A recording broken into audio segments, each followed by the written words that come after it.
So I had a couple of questions about cleaning after you get home from the burn, and let's go over some of the products that I like to use. So first thing you want to do is make sure that you shake off all the dust or whatever is on your clothes before you put it in the wash.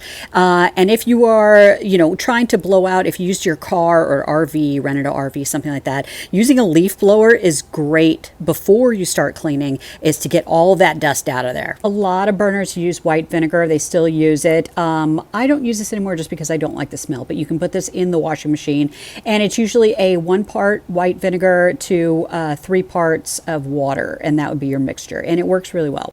Now I use my regular washing soap combined with this Calgon, but you have to make sure that it is the water softener brand.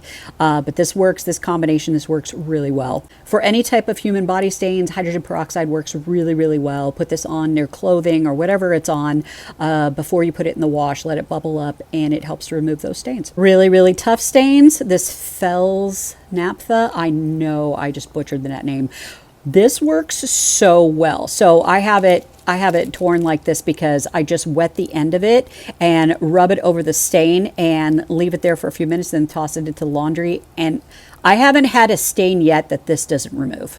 So I have also used OxyClean. It works pretty well. It doesn't work as well as the Calgon, but I don't know if you have any allergies or sensitivities, so at least you have some other options. I prep my car before I take it to the car wash. I use this cleaning vinegar, and I fill it up in this chamber here, and then attach it to the garden hose and spray my whole car down under the car, everywhere, to prep it before I go to the car wash. These are all the things that I like to use. Veteran burners, is there something else that works for you? And, let me know. Put it in the comments. And then also, I put these in a folder for you guys in that bio site. So in case you did, maybe I went too fast and you didn't write it all down.